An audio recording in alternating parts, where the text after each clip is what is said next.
لا حول ولا قوة إلا بالله العلي العظيم من الشيطان الرجيم. بسم الله الرحمن الرحيم.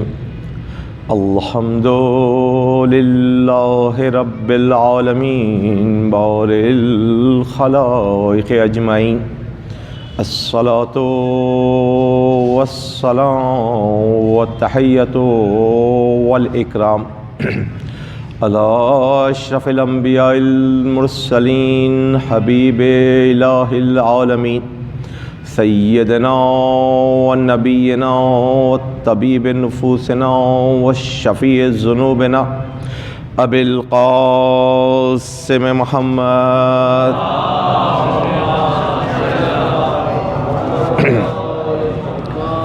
وآل بیتہ الطیبین الطاہرین المعصومین المظلومین المنتجبین لا سیما حجت ابن الحسن روحی و ارواح العالمین لتراب مقدمہ الفدا واللعنة الدائمة الأبدية على أعدائهم من الآن إلى قيام يوم الدين. قال الله الحكيم في كتابه المبين وقوله الحق وهو أصدق الصادقين. بسم الله الرحمن الرحيم. إن الذين يؤذون الله ورسوله لعنهم الله في الدنيا والآخرة وعد لهم عذابا مهينا. بر محمد وآل محمد صلوات.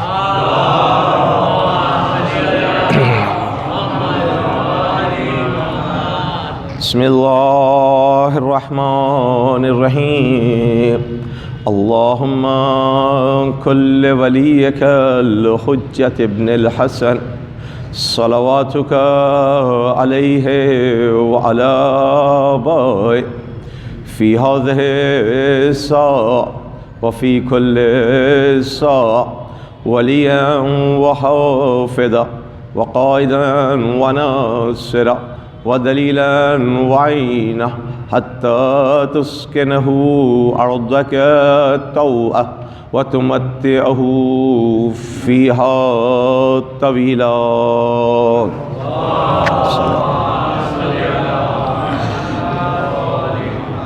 عزیزان در اہل بیت، پروردگار آپ کو کوئی غم نہ دے سوائے غم اہل بیت.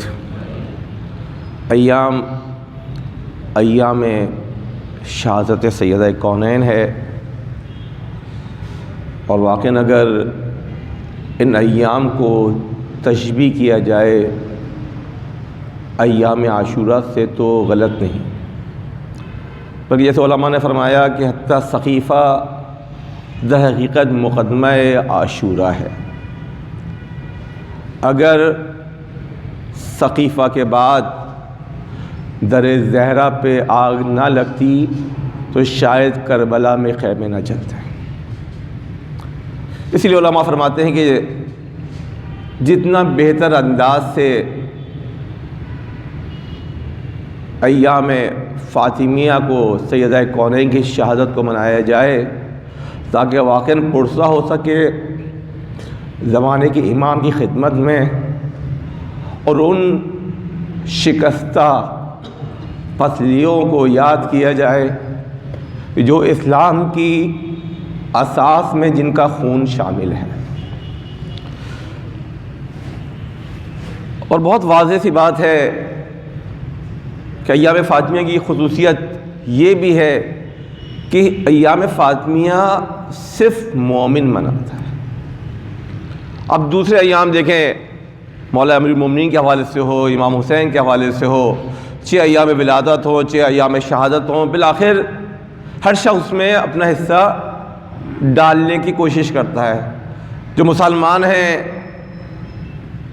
وہ بھی اس کو کسی نہ کسی انداز سے مناتے ہیں، لیکن کہیں بھی آپ کو ایام فاطمیہ میں فاطمہ کے چاہنے والوں کے علاوہ کہیں آپ کو فرش نظر. اس کی وجہ کیا ہے یقیناً وہی وجہ ہے جس کی وجہ سے ہمیں روکا جا رہا ہے۔ ابھی بھی آپ حتیٰ اپنے بعض روشن فکر یا مصلحت اندیش افراد کو سنتے ہوں گے، خصوصاً سوشل میڈیا پڑھتے ہیں کہ بھئی کیا ضرورت ہے اتنا بڑھانے کی، 20 دن مستقل یا دونوں دفعہ 3 دن، کیا ضرورت ہے بڑھانے کی؟ اس سوشل میڈیا پہ چیزیں کافی بھری ہوئی ہیں۔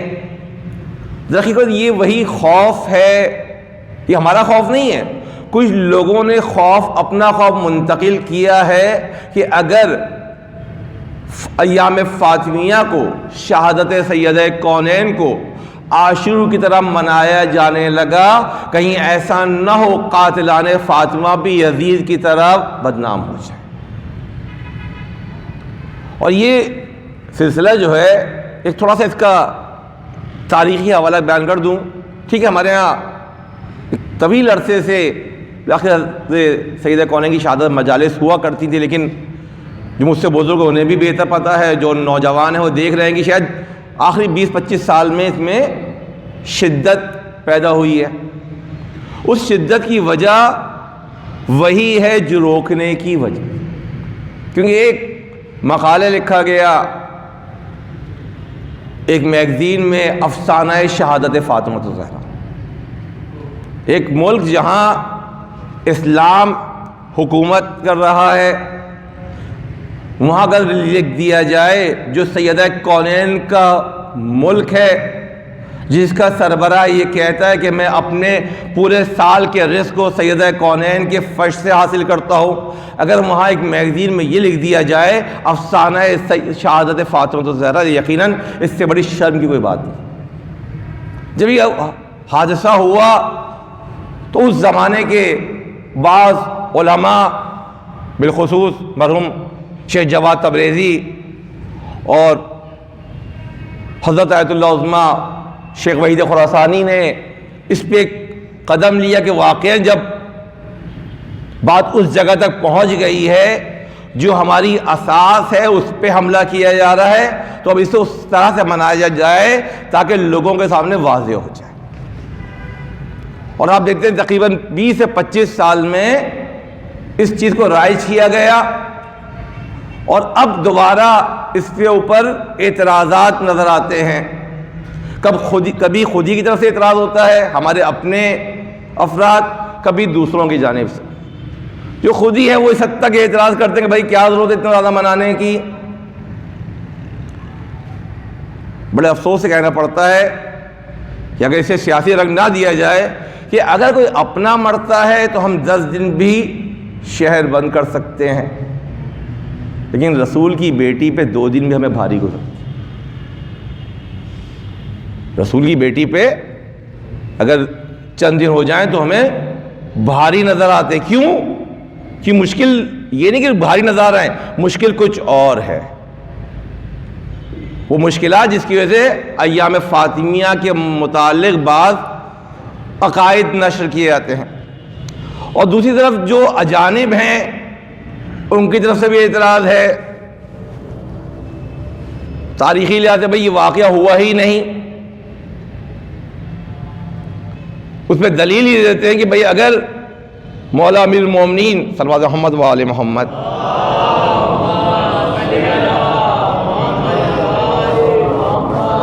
موجود تھے اور مولا کائنات کی شجاعت میں حتیٰ کسی بھاگنے والے کو بھی شک نہیں ہے، تو اگر مولا امیر المومنین موجود تھے تو یہ واقعہ کیسے ہو گیا؟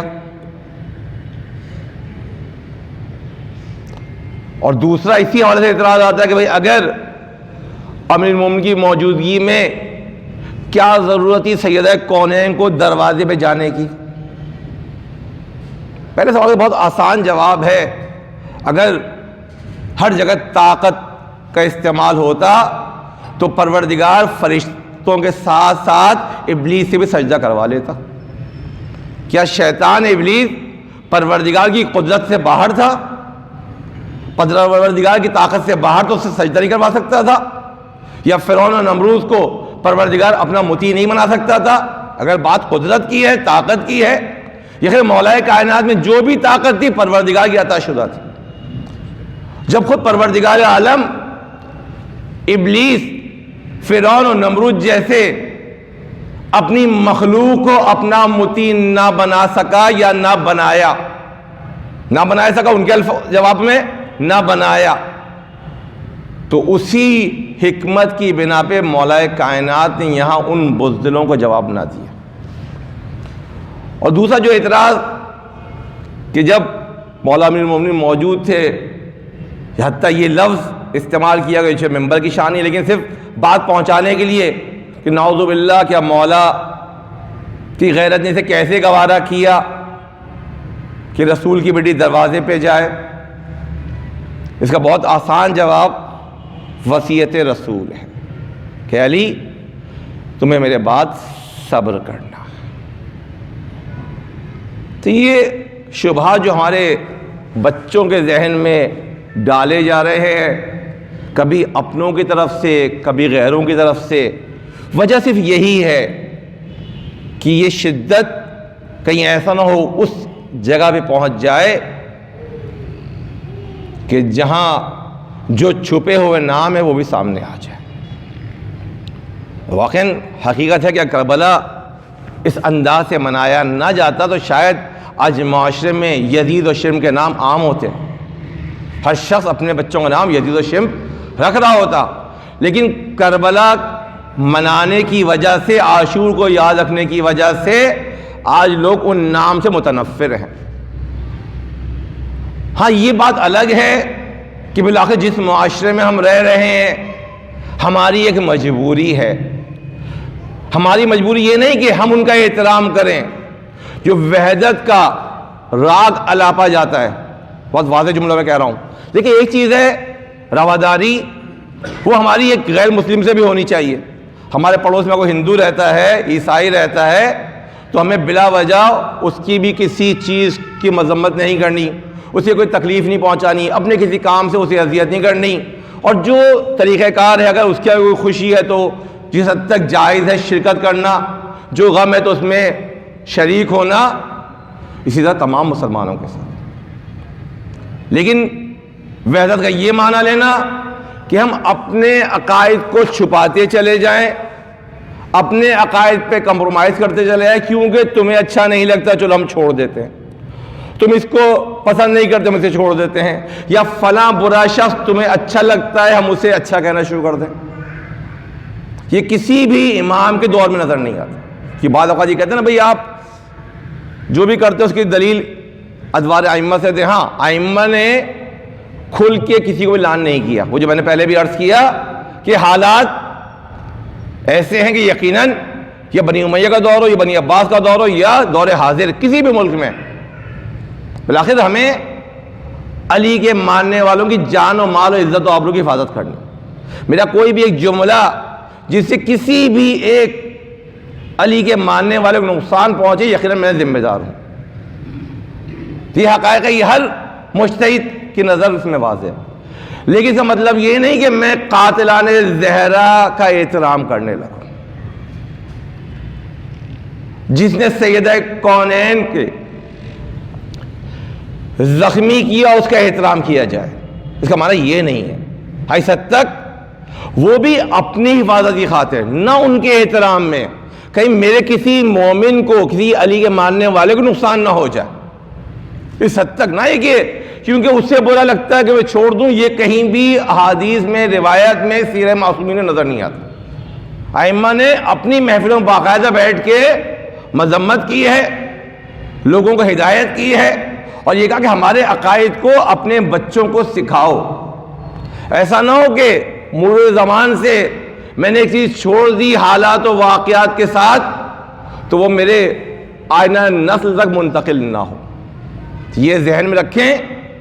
اور اسی لیے فاطمی کا احیاء، فاطمیہ کا زندہ کرنا شاید تمام دوسرے ائمہ تحریر، حتیٰ مولا امیر المومنین کی شہادت منانے سے زیادہ بے افضل ہے۔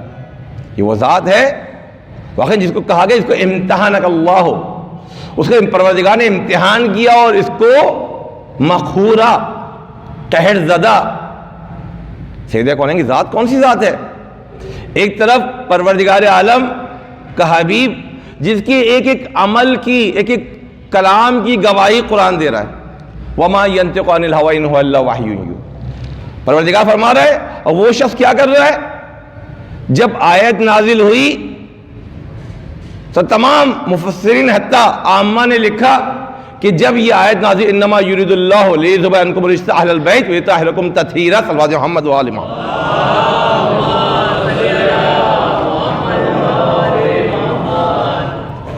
جب یہ آیت نازل ہوئی سب نے فرمایا کم از کم 6 مہینے تک طلوع فجر کے وقت خاتم النبین افضل کائنات در فاطمہ پہ جا کے سلام کیا کرتے، اس آیت کی تلاوت کیا کرتے تھے. ایک دن نہیں، 2 دن نہیں، 6 مہینے تک کم از کم.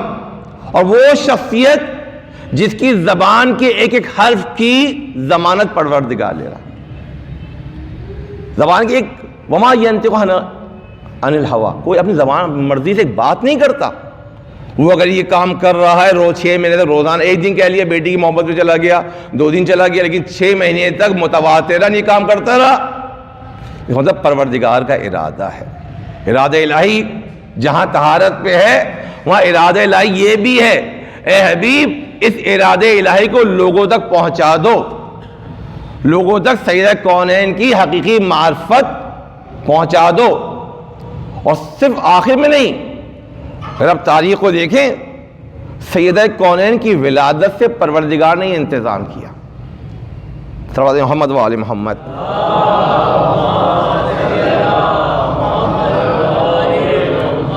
سیدہ کونین کی ولادت سے پروردگار نے عجیب انتظام کیا ہے. ولادت ہوتی ہے سورہ کوثر نازل ہوتی ہے. ہم نے تمہیں کوثر عطا کیا. کوثر کا معنی خیر کثیر کیا جائے یا کثرت نسل کیا جائے، جو بھی معنی کیا جائے، لیکن سیدہ کونین کی ولادت کے ساتھ ہی پروردگار نے کوثر کی نوید دے دی. اور جب یہ رسول کی دختر اپنی زندگی میں تھوڑی سی آگے بڑھی، باپ کی اس طرح سے تیمارداری کی، باپ کا اس طرح سے خیال رکھا کہ فرمایا فاطمہ تو ام ابیہا، فاطمہ وہ ہے جو اپنے باپ کی ماں ہے. باپ کون ہے؟ خاتم النبین افضل کائنات. اور فاطمہ اس باپ کی ماں کا عہدہ درجہ رکھتی ہے جو خاتم النبین ہے. یہ سیدہ کونین کی یہ عظمت تو آگے بڑھی. تو جب سن ازدواج آیا، جو ذات تمام کائنات پہ ولایت رکھتی ہے، حدیث میں یہ اعلان کیا نا، اقرار لیا نا کہ کیا میں تم سب پہ ولایت رکھتا ہوں، اس ولایت کو منتقل کیا مولا کائنات تک. نہیں، تمام بشریت پہ، تمام مخلوقات پہ خاتم نبی ولایت رکھتے تھے، لیکن جب سیدہ کونین کی ازدواج کی بات آئی تو فرمایا پروردگار نے عرش اعلیٰ پہ فاطمہ کا عقد علی سے پڑھوایا. صلوات محمد و آل محمد.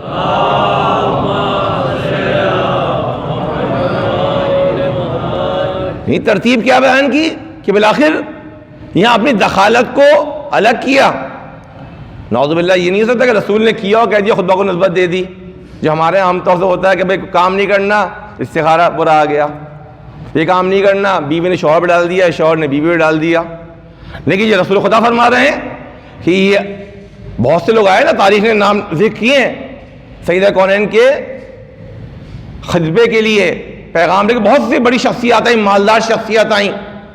رسول نے انکار کیا اور بعد میں کہا کہ پروردگار نے فاطمہ کا عقد علی سے پڑھ دیا. کون سی ذات؟ وما ينطق عن الهوى، یعنی وہ جو پوری کائنات کا ولی ہے، لیکن فاطمہ کا عقد خالق کائنات کی مرضی سے. تو فاطمہ کی ذات کیا ذات ہوئی کہ حتیٰ وہ جو افضل کائنات ہے وہ بھی وہاں اپنی مرضی لے کے نہیں آ رہا، پروردگار کی مرضی کے مطابق ظاہری طور پہ اسے منتقل کیا سیدہ کونین کو مولا کائنات. تو یہ ہستی ہے فاطمہ. تعارف کس طرح کراتے چلے جا رہے ہیں؟ اصحاب کے درمیان سیدہ کونین تشریف لاتی ہیں، خاتم النبیین اپنے مقام سے کھڑے ہوتے ہیں، فاطمہ کا ہاتھ چومتے ہیں اور فاطمہ کو اپنی جگہ پہ بیٹھاتے ہیں. کون؟ خاتم النبیین. وما ينطق عن الهوى، وہ ذات فاطمہ کا ہاتھ چوم کے اپنی جگہ پہ بیٹھا رہی ہے. یقیناً یہ تمام کے تمام یہ ثابت کریں گے یہ جو بھی ہو رہا ہے مرضی الہی سے ہو رہا ہے. جو کام بھی میں کر رہا ہوں یہ مرضی الہی کے مطابق ہو رہا ہے. یہاں مرضی الہی ہے، لیکن کبھی یہی مرضی الہی فاطمہ کی مرضی کے تابع ہو جاتی ہے.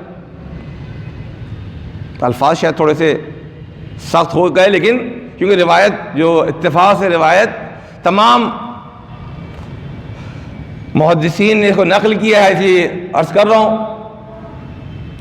کہ فاطمہ ان اللہ یرضی للرزاق و یغضب لغضبہ. کیونکہ جو انسان سب سے زیادہ عبادت میں آگے جاتا ہے، اطاعت میں آگے جاتا ہے، کہتے ہیں میں نے اپنی مرضی کو خدا کی مرضی کے تابع کر دیا. انسان کمال یہ ہے، معراج یہ ہے کہ میں نے کہوں کہ میں نے اپنی مرضی کو خدا کی مرضی کے تابع کر دیا. باقی اگر حقیقت ہے تو اس سے بڑا آدمی عوام میں ممکن نہیں. میں نے اپنی مرضی کو خدا کی مرضی کے تابع کر دیا. لیکن پروردگار کا یہ حبیب کیا فرما رہا ہے؟ فاطمہ ان اللہ یرضی للرزاق و یغضب لغضبہ.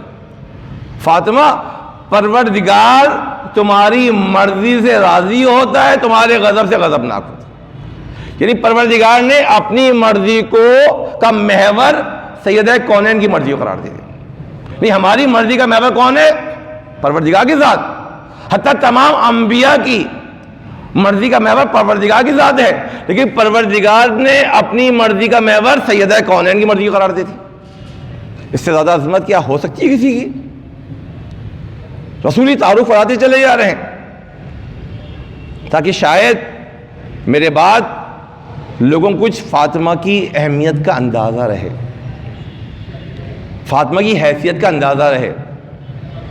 اب ہم دیکھتے ہیں کہ حتیٰ جو روایت نقل کر رہا ہوں دقیقاً اگر نقل کرنا چاہوں اس کے صفحے کے ساتھ کہ صحیح مسلم اور صحیح بخاری، میرے خیال سے ہمارے برادران کے نزدیک اس سے بڑی کوئی کتاب نہیں ہے. صحیح مسلم میں رسول اکرم صلی اللہ علیہ وآلہ وسلم صلی اللہ محمد و آل محمد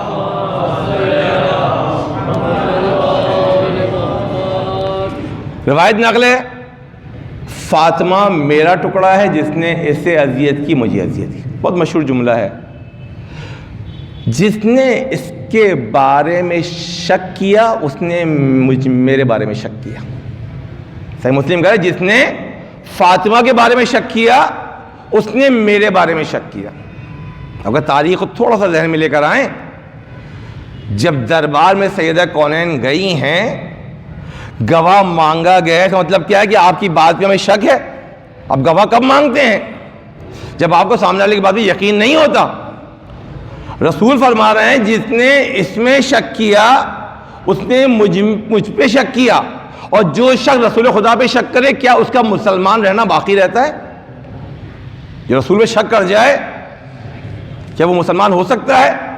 دوسری جگہ صحیح بخاری کے الفاظ ہیں فاطمہ میرا ٹکڑا ہے، جس نے اسے غضبناک کیا اس نے مجھے غضبناک کیا. کیا کوئی مسلمان خاتون نبی کو غضبناک کرے کیا وہ مسلمان کہلانے کے قابل ہے؟ اسے مسلمان کہا جا سکتا بھئی یہ مسلمان ہے؟ یہ دو صحیح بخاری صحیح مسلم کا حوالہ ہے. میں الکافی کا حوالہ نہیں دے رہا، تہذیب کا حوالہ نہیں دے رہا، بلکہ صحیح بخاری صحیح مسلم یہ کہہ رہی ہے. اور پھر پلٹتے ہیں اسی آیت کی طرف جس کو سرنامہ کلام میں آپ کی خدمت بیان کیا، صلوات محمد و آل محمد.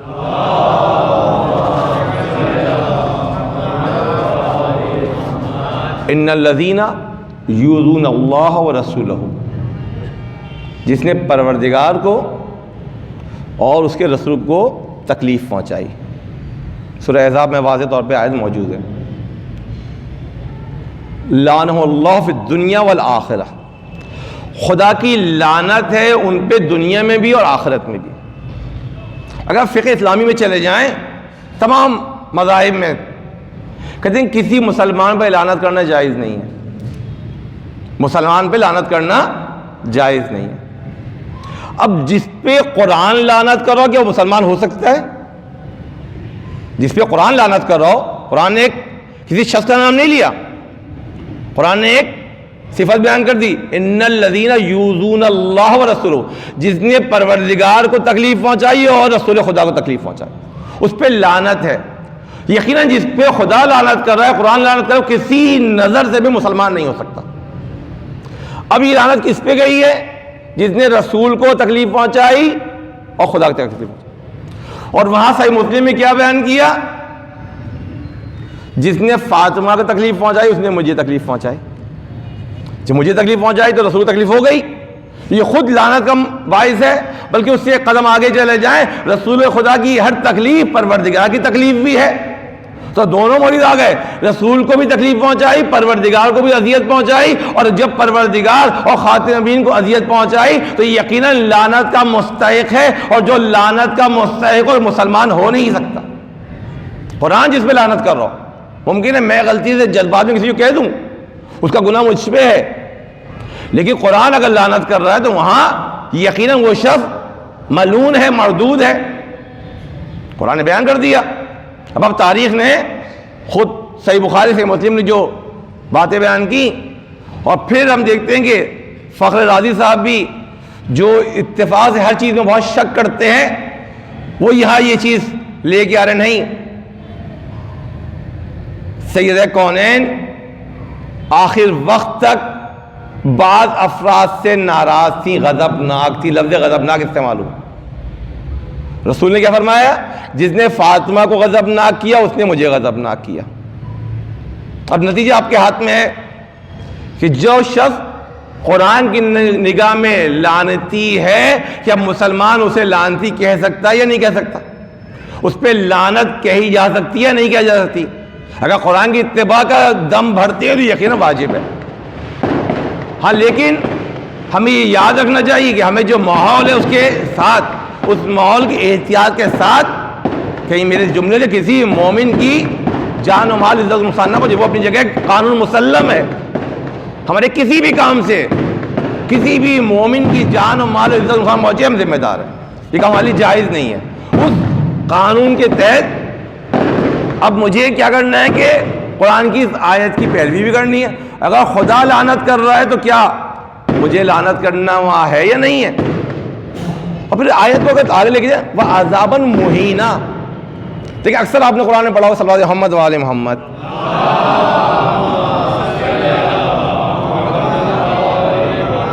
البتہ تھوڑی سی میری مشکل ہے کہ گفتگو عام طور سے جو افراد سن چکے ہیں خوش زیادہ ہوتی ہے، تھوڑا سا آپ صلوات پڑھتے رہیں تو انشاءاللہ تھوڑی سی اس کی خشکی جو ہے کم ہو جائے گی۔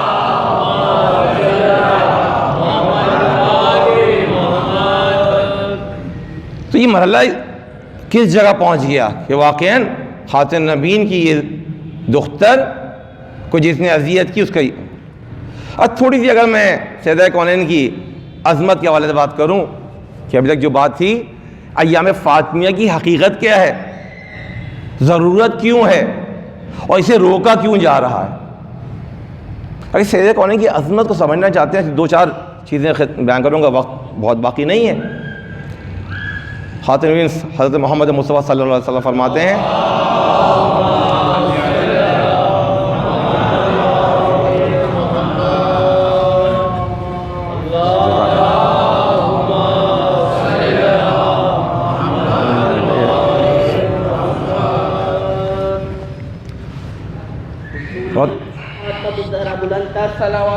اللہم صلی علی محمد وآل محمد۔ خاتم میں فرماتے ہیں فاطمہ جو تم پہ درود بھیجتا ہے پروردگار اس کے تمام گناہ معاف کر دیتے ہیں، اور قیامت کے دن جنت میں میرے ساتھ میرے درجات پہ ہوگا۔ خود سیدہ کی عظمت کیا ہوگی کہ سیدہ پہ درود بھیجنے والے کی عظمت اس جگہ پہنچ گئی۔ پھر آپ نے سیدہ کونین پہ ایک دفعہ درود بھیجا صلوات محمد وآل محمد،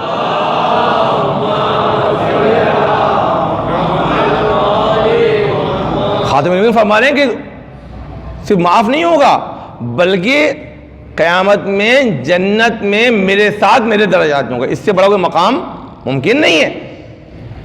اور جب سیدہ کونین سے ہمارے اعمال مل جائیں، ان سے ایک واسطہ پیدا کر لیں، اس کی عظمت عجیب ہو جاتی ہے۔ اس میں صرف ایک ہدایت جو استاد محترم کی جیسے وہ بیان کر کے انشاءاللہ ایک مثال آگے دے کے گفتگو تمام کروں گا۔ تلاوت کے لیے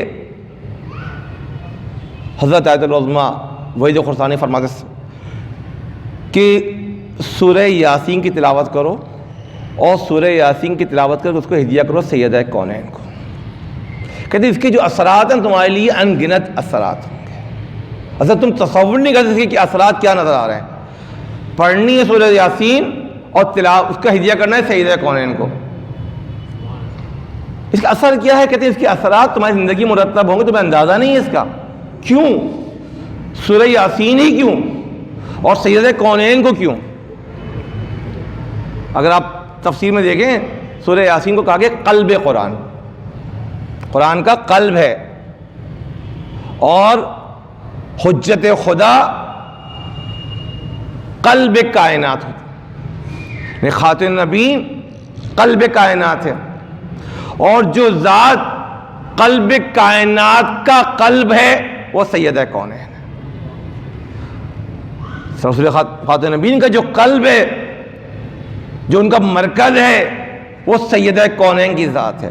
تو اگر تم قلب قرآن کو متصل کر دو گے قلب خاتم نبیین سے، تو اس سے بہتر اور کمال نہیں کر سکتے، اس سے بہتر کوئی منزلت نہیں ہے۔ تو اپنی زندگیوں میں اس چیز کو کوشش کریں، رائج کریں، انشاءاللہ اس کے اثرات بہتر نظر آئیں گے۔ عظمت کے لیے صرف ایک واقعہ نقل کروں انشاءاللہ ربط مطائب۔ سب سے مشکل مرحلہ انسان کا یہ ہے کہ انسان کو جب اٹھایا جائے گا۔ بعض روایت میں نقل ہوا کہ سیدہ کونین کو جو یہ بات جو آیات کا مفہوم ہے سامنے آئی، سیدہ محزون ہو گئی، کہا کہ جب ہم تمہیں قبر سے اٹھائیں گے بغیر لباس کے اٹھائیں۔ تو سیدہ نے اپنے بابا سے اس کا تذکرہ کیا، تو خادم نے فرمایا نہیں صحیح فاطمہ، یہ تمہارے لیے نہیں ہے، یہ تمہارے چاہنے والوں کے لیے بھی نہیں ہے۔ تمہارے چاہنے والے جب قبر سے اٹھائے جائیں گے تو ایک ایسے نورانی لباس میں ہوں گے کہ لوگ دیکھ کے اشش کریں گے۔ لیکن سیدہ کونین کا کیا ہے؟ روایت کے الفاظ، سیدہ کونین کو روز حشر قبر مطہر سے بلند کیا جائے گا، جبرائیل سرانے آ کے کھڑے ہوں گے، 70,000 ملائکہ کے ساتھ آئیں گے، اور چاروں طرف قبر کے سرہانے پیتانے دائیں بائیں 70,000 ملائکہ ہوں گے۔ کسی کے ہاتھ میں پرچم تکبیر ہوگا، کسی کے ہاتھ میں پرچم تسبیح ہوگا۔ اس عالم سے سیدہ کونین کو کے لیے جو سواری انتخاب کی جائے گی، اس سواری کے لیے نقل ہوا کہ اس کی جو لگام ہوگی وہ لولو مرجان کی ہوگی، اور جس چیز پہ سوار کیا جائے گا وہ طلا سے مزین ہوگی، اور جو ذات سیدہ کونین کی سواری کو لے کے چلنے والی ذات ہوگی وہ خاتم نبیین کی ذات ہے۔ صلی اللہ محمد و آل محمد۔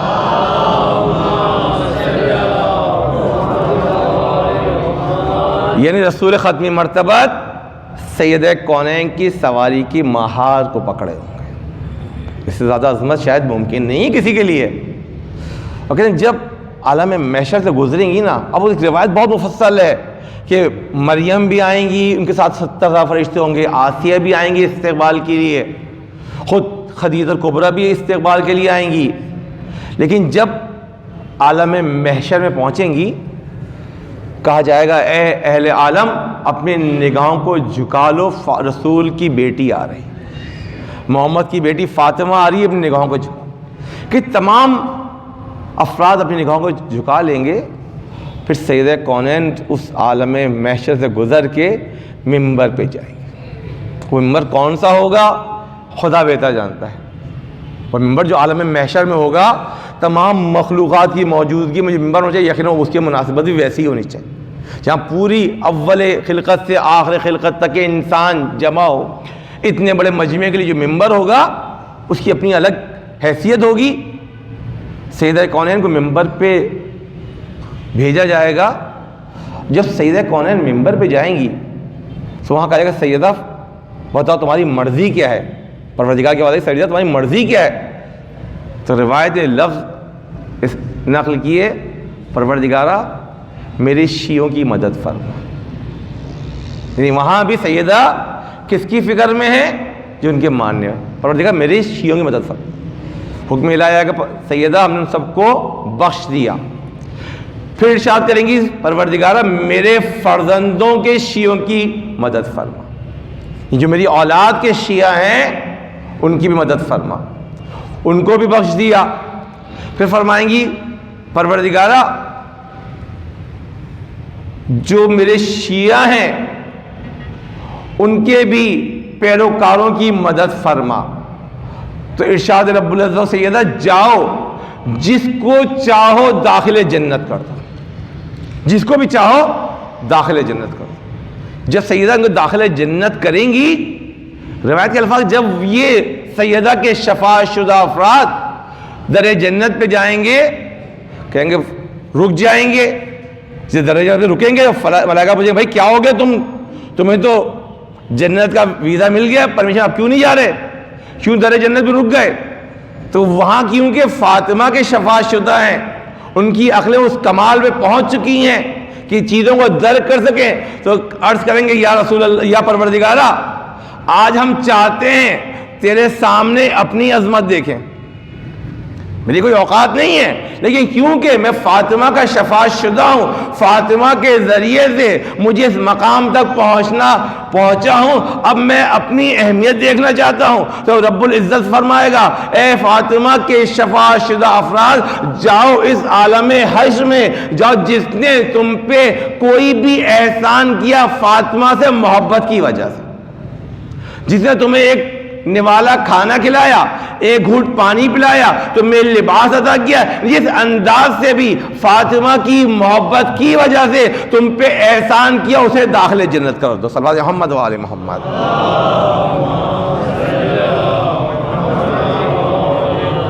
تو سیدہ کی عظمت یقیناً ہماری عقلیں وہاں تک رسائی نہیں کر سکتی. ہم صرف سیدہ کے چاہنے والوں کی عظمت اگر سمجھ جائیں تو ہمارے کمال ہے. اور پروردگار دعا کہ پروردگار ہمیں سیدہ کے چاہنے والوں میں قرار دے، ان لوگوں میں قرار دے جن کو سیدہ کی شفاعت نصیب ہوئی ہے. اور جب سیدہ یہاں پہنچی ہے نا، جہاں یہ مرحلہ گزرا، اس کے بعد ایک اور جملہ کہا. پھر فرماتی ہیں کہ روایت کے الفاظ ہیں کہ جب مرحلہ یہاں پہنچا اب سیدہ نے ایک خون آلود قمیض نکالی، خون آلود کرتا نکالا، اور پروردگارہ تم میرے حسین اور اس کے قاتل کے درمیان فیصلہ کرتے. نہیں آج روز جزا ہے نا، روز انصاف ہے. پروردگار تیری بارگاہ میں انصاف طلب کرنے آئی ہوں. کون انصاف مانگ رہا ہے؟ رسول کی بیٹی جس کو پروردگار نے اتنی عظمت دی کہ اس کے کہنے پہ تمام لوگوں کو کافر اور منافق کے علاوہ سب کو معاف کر دیا، سب کو داخل جنت کر دیا. فرمانی پروردگارہ تیری بارگاہ میں میں عدالت میں آئی ہوں تاکہ اپنے فرزند حسین کے قاتل اس کے درمیان فیصلہ. کہتے یہ سیدہ نے عرض کیا، اسی اسنا میں دیکھا کہ حسین ابن علی اس محشر میں موجود ہے. جب سیدہ نے دیکھا حسین اس عالم میں ہے کہ حسین کا سر بریدہ ہے، تو سیدہ نے چیخ ماری، اس چیخ مار کے گریہ کیا. روایت کے الفاظ ہے کہ 80-70 ہزار سے زیادہ فرشتے گشت کر گئے. اے سیدہ آپ سے حسین کا سر بریدہ برداشت نہ ہوا. آئیے کس طرح سے حسین نے ماں کو دیکھا ہوگا جب ملعونوں نے آپ کو در و دیوار کے درمیان دبایا، جب ملعونوں نے فاطمہ کے دروازے پہ آئے اور یہ کہا فاطمہ علی کو باہر نکالو، علی کو باہر نہ نکالا ہم گھر کو آگ لگا دیں گے. فاطمہ نے کہا اے شخص تجھے معلوم ہے اس گھر میں رسول کی بیٹی فاطمہ ہے؟ اس ملعون نے کہا اگرچہ فاطمہ ہو پھر بھی اس گھر کو جلا دوں گا. اور تاریخ نے یہ واقعہ ایک دفعہ نہیں لکھا، 2 دفعہ یہ ملعون آیا اور در فاطمہ پہ دھمکی دے کے گیا، اور 3ری مرتبہ آیا، لکڑیاں جمع کی گئی ادھر فاطمہ کو آگ لگائی گئی، اس دروازے کو جلایا گیا جس میں رسول 6 مہینے تک سلام کیا کرتے تھے، السلام علیکم یا اہل بیت النبوہ انما یرید اللہ۔ رسول اکرم سلام کر رہے ہیں، وہ ملعون دروازے کو جلا رہا ہے۔ اب سید کون ہے؟ سید کونین جو مدافع ولایت ہے، جو سلسلہ فضل رسالت و ولایت ہے، اس ولایت کبریٰ کی حفاظت کے لیے، بابا کی وصیت کو عملی کرنے کے لیے سیدہ دروازے کے پیچھے آئی کہ ان ملعونوں کو گھر میں داخل نہ ہونے دیا جائے۔ اس ملعون نے دروازے کو دھکا دیا، دروازے کو دھکا دے رہا تھا، رسول کی بیٹی در و دیوار کے درمیان آئی، اس طرح سے آواز دی ہے ماللہ خذینی بندہ میری مدد کرو، میرا موزن شہید ہو گیا۔ اس ملعون نے خود نقل کیا کہ جب میں نے فاطمہ کو دبایا، فاطمہ کی چیخ بلند ہوئی تو میرے دل میں رحم پڑا، لیکن جیسے ہی علی کی دشمنی میرے ذہن میں آئی، میں نے دروازے کو اور زیادہ دبایا، یہاں تک کہ رسول کی بیٹی زمین بوس ہو گئی، اور فاطمہ نے ابھی بھی علی کی حمایت سے ہاتھ نہ اٹھایا۔ تاریخ کے جملے اس ملعون نے اے فاطمہ کے مرزد اے سادات آپ سے شرمندہ ہوں، لیکن رسول تاریخ لکھتی ہے جب فاطمہ دروازے کے پیچھے سے اس پہلو شکستہ ہونے کے باوجود اس دروازے کو روکنا چاہا، اس ملعون نے اپنے لگن سے اپنے پاؤں سے رسول کی بیٹی کو، اس ملعون نے اپنے نجس قدم سے رسول کی بیٹی کو مارا، اور ملعون کے ساتھ جو خنفوس تھا اس نے اپنی تلوار کا خلاف رسول کی بیٹی کے بازو میں ایسا مارا کہ جب مولا کائنات غسل دے رہے تھے، علی کی چیخ بلند ہوئی، کسی نے کہا مولا آپ تو صبر کرنے والے ہیں، آپ کیسے چیخے؟ کہے تجھے نہیں معلوم جب میں نے فاطمہ کے ورم شدہ بازو کو دیکھا تو علی برداشت نہ کر سکا۔ جب فاطمہ کے گھر میں داخل ہوئے، کسی ملعون نے ایک ایسا تماچا مارا کہ نقاب کے اوپر سے سیدہ کے ایسا لگایا کہ سیدہ کا چہرہ اس تماشد وہ فاطمہ جس کے لیے رسول فرماتے ہیں اگر تم نے اپنی بیٹی کا نام فاطمہ رکھا تو اس سے بلند آواز سے بات نہ کرنا، اس کو جھڑکنا نہیں، اس فاطمہ کی نسبت سے دیکھو یا رسول اللہ آپ کیا منظر دیکھ رہے ہوں گے، ابھی آپ کے وصال کو 3 دن گزرے ہیں، آپ کی بیٹی کے منہ پہ تماچا مارا جاتا ہے، فاطمہ کو اس طرح سے مارا گیا، لیکن سیدہ کون ہے جب خشم ہوئی مولا کائنات کو لے جایا گیا، فاطمہ کو خشم سے واقع ہوا، مجھے نرام الحسن علی کہاں ہے؟ جب گھر والوں نے بتایا، اب اگر تھوڑا تصور کر سکے 6-7 سال کے بچے ان کے سامنے ان کی ماں کو یہ کہا جاتا ہے کہ بھائی یہ نہ کیا جائے وہ نہ کیا جائے، ایک سوال ہے کہ اگر تمہارے سامنے کوئی تمہاری ماں کو تماشا مارے، تمہاری ماں کو اپنے نجس قدموں سے اذیت پہنچائے، تو کیا تمہیں تحمل ہوگا؟ کیا تم برداشت کر سکتے ہو کہ تمہارے سامنے مولا امام زمان آپ کی ماں کا پرزہ دے رہے؟ اے امام زمانہ، ہمارے اس پرزے کو اپنی بارگاہ میں قبول کیجئے۔ کس طرح سے ماں کو حسن حسین کے سامنے پاؤں سے مارا گیا، زینب نے منظر دیکھا ہوگا، لیکن سیدہ حامی علی ہے، جب سیدہ کو معلوم ہوا کہ علی کو لے کے گئے ہیں، اب سیدہ اسی عالم میں پہلو شکستہ ہے، پسلی ٹوٹ گئی ہے، موزین سخت ہو گئے ہیں، وہ اس عالم میں شاید کوئی بستر سے نہ اٹھ سکے، لیکن رسول کی بیٹی علی کو بچانے کے لیے بنی ہاشم کی خواتین کو لے کے مسجد میں گئی۔ یہ مدافع علی ہے، یہ عتیقی حامی ہے،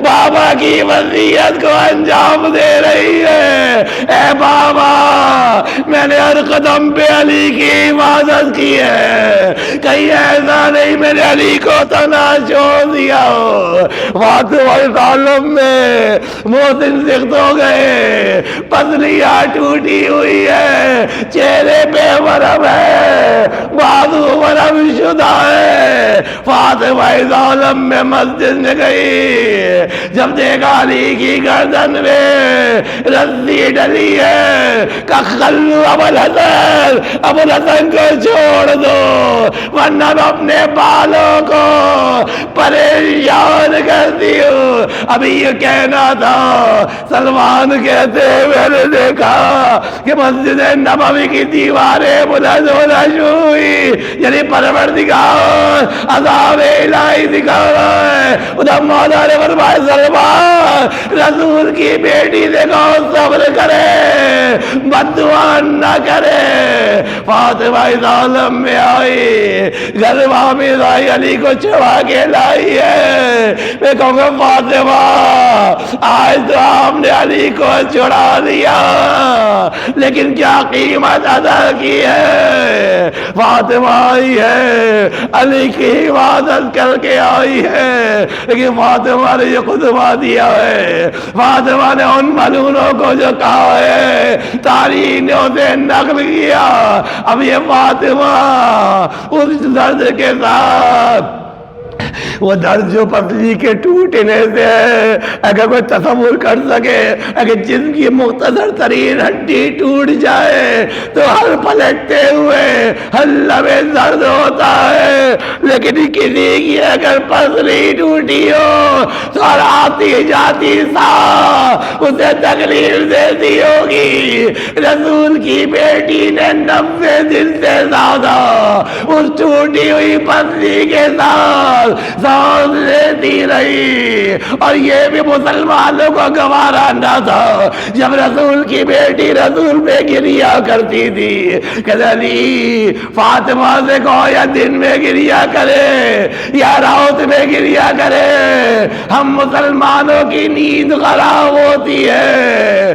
جب جا کے بقی میں گریا شروع کیا، اس میں بھی اعتراض کیا، بیت الحسن بنایا، اس کو بھی ڈھا دیا۔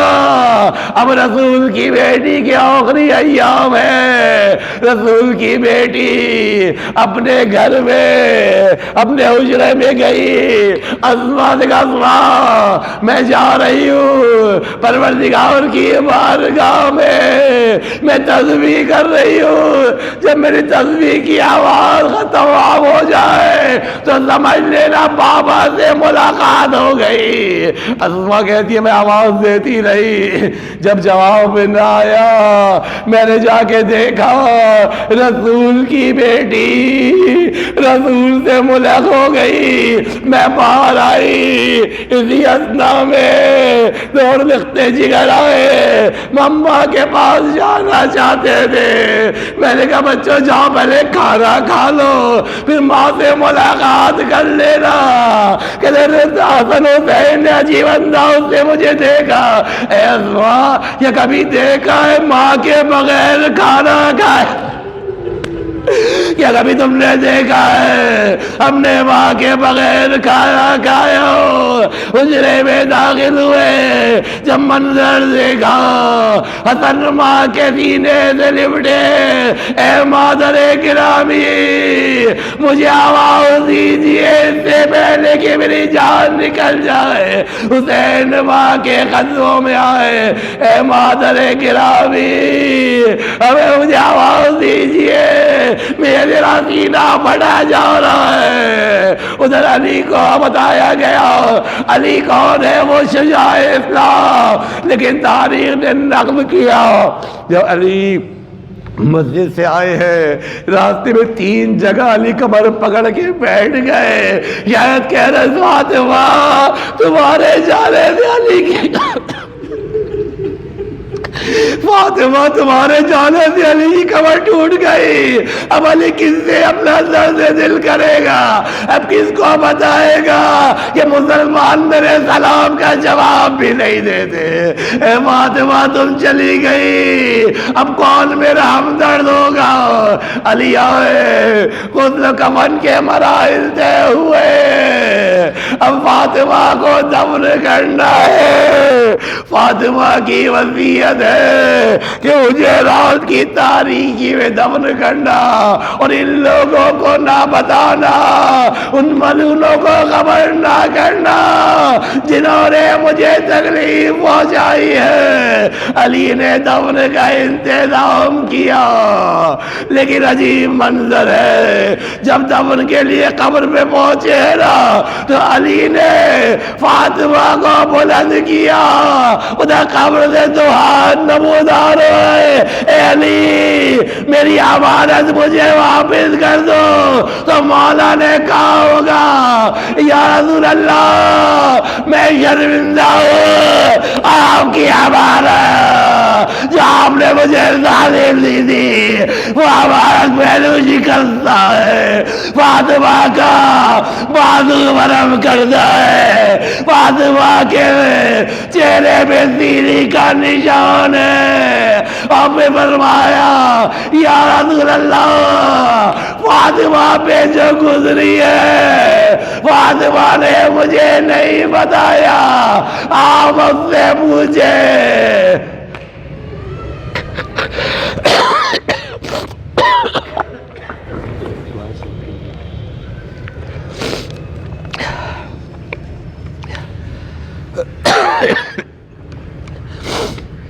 دعائے صحت کا التماس ہے.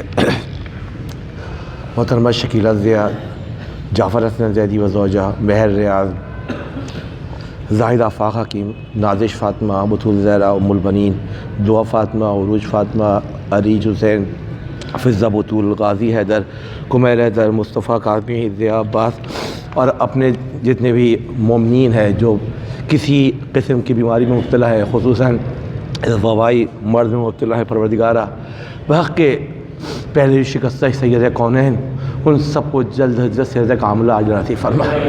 پروردگارہ تجھے واسطہ ہے سیدہ کونین کی عظمت کا، ہم سب کو سیدہ کے حقیقی پیروکاروں میں قرار دے.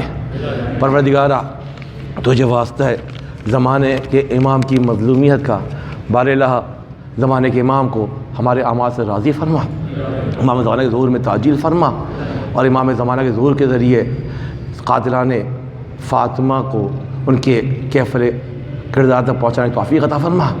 پروردگارہ آخر دم تک اس درس سے وابستہ رہنے کی توفیق عطا فرما. ہماری نسل کو حسین کی عزاداری سے وابستہ رکھ. پروردگارہ اس عزاداری حسین کو، ذکر حسین کو ہماری نسلوں میں باقی رکھ. ماتم حسین.